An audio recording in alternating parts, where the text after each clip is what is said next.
Radio Star 2024, Stephen Daly. That has a nice ring to it, doesn't it? Here's hoping anyway. Hiya, I'm Stephen, and you might be wondering, who's your man? Well, I'm a radio and TV presenter from Dublin, Ireland. Looking back, there was really no chance of me being anything else. I did my first ever DJ gig at the age of 12 on Millennium Eve, and from there was no turning back. While at school, I began working at FM104 in Dublin, and over the years I've been lucky enough to present on local, regional and national radio. I also became a favourite voice and face on TV in Ireland and in the UK, hosting weather broadcasts on RTE and providing continuity announcements on Channel 4. Aside from this, the future of the industry we love is a big passion project of mine. To help ensure media survives into the future, I volunteer to teach interns and students radio skills as part of the board at Dublin City FM. So what's the dream? Well, it's a big one. I'd love to host a chat show in the vein of This Morning on ITV. As we all know, that takes a huge chunk of luck and a lot of skill. So in the short term, I'd love to move into creating and hosting factual entertainment pieces for daytime TV, while also staying with my first love, radio. We all know the media industry can change rapidly, so watch this space. The Radio Star 24 journey so far. My initial entry was a sample of my recent on-air work. You can listen to the whole thing on YouTube or on stephendaly.ie, but here's a little flavour.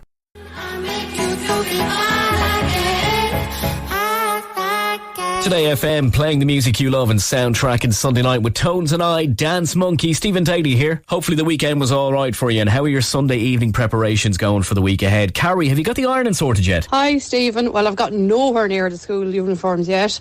Oh my god, I'm so looking forward to next weekend, where it's a long weekend and I do not have to iron anything on a Sunday night. A Sunday free of ironing. Carrie, I feel the pain. I've so much I need to organise before the week. I'll tell you what, let's forget all about it now by playing the biggest Irish band on the planet. This is Picture This, Getting On My Love, playing the music you love on Today FM. Challenge 1. Having made it through to the top 25, my next challenge for a place in the top 10 was to create a short piece of content on any topic. Content creation, as we call it in the modern world, is something I do on a regular basis. For Challenge 1, I decided to share a piece I had created in the area of ADHD awareness. Having recently been diagnosed, I've been using my platform to share my ADHD journey and highlight some of the lesser known things about neurodivergence.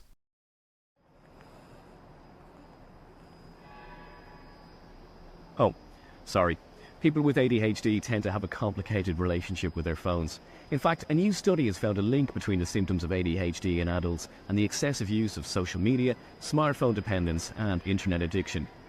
As we've spoken about many times before, people with ADHD sometimes struggle with impulsivity and boredom. We can find ourselves spending more times on our phone than anyone else as a result. Picture the scene. You're meeting a pal for a coffee and you get there first.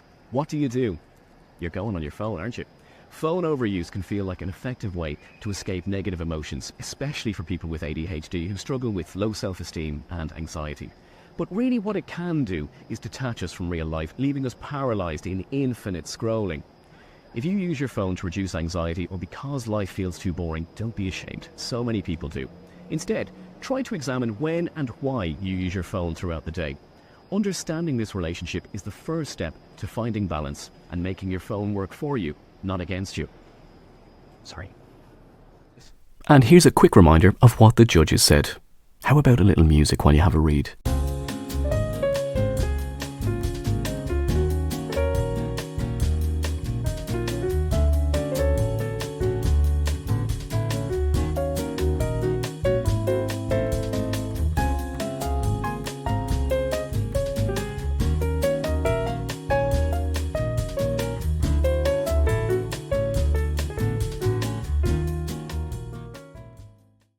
On to Challenge 2.